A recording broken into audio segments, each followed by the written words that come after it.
Hello, I have a 2014 Ford Flex, and the fan, the cabin fan that gives you the heat or the AC, just quit. And anyway, it was actually intermittent and then it quit.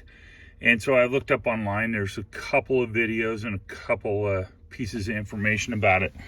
But there's two things that can go wrong. One is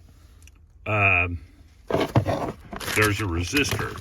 This is a resistor for the fan. It goes into the fan box, and I don't know what it has for electronics in it. It has a resistor, but there's also this fan, I don't know, it looks like a cooling plates or whatever, but it just has two screws that hold it up into the back of the fan box. Now, the way you get into this, anyway, that's one part. The other part is the connector.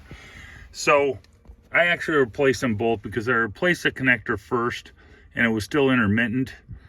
And I think what actually might have been the problem is I didn't have the connector pushed on far enough into this receptacle.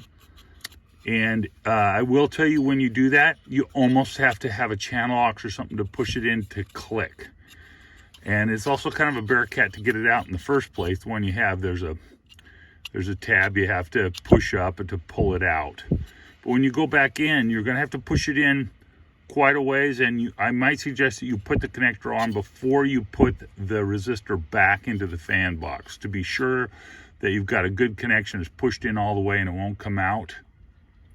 And anyway, so here's how you access it. There's a cover plate here under the glove box, and there's two positions, one on each side, where you need to take out a fastener.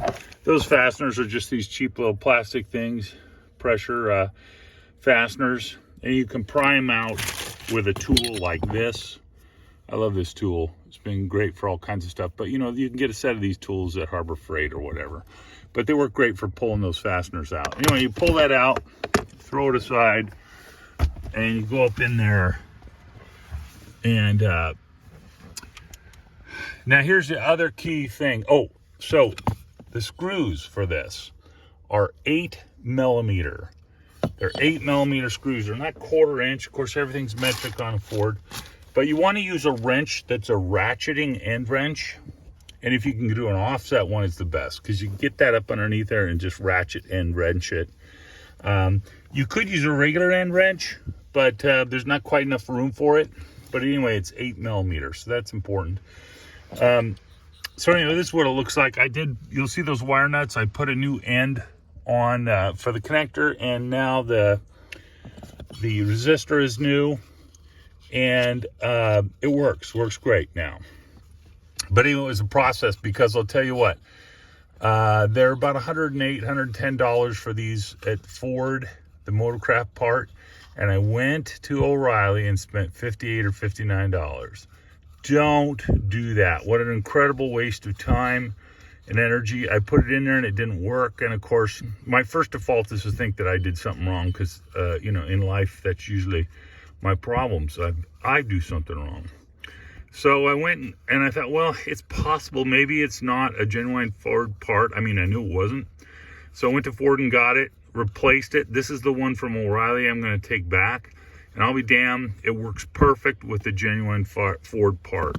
And I learned that the hard way every damn time. So anyway, here's the Motorcraft part number.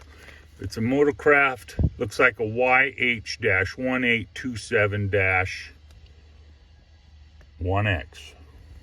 You can see there's another number there, if that helps. But anyway, so get the genuine Ford part. I had the same issue on my pickup when I needed new phasers for the timing. Just get Ford parts. Pay for it. It only makes sense, doesn't it? I mean, if they're engineering them to put in their own vehicles, and it's not some knockoff company trying to make something that might work. So anyway, that's the solution. Put the shroud back and you're done. And I hope that video helps somebody else.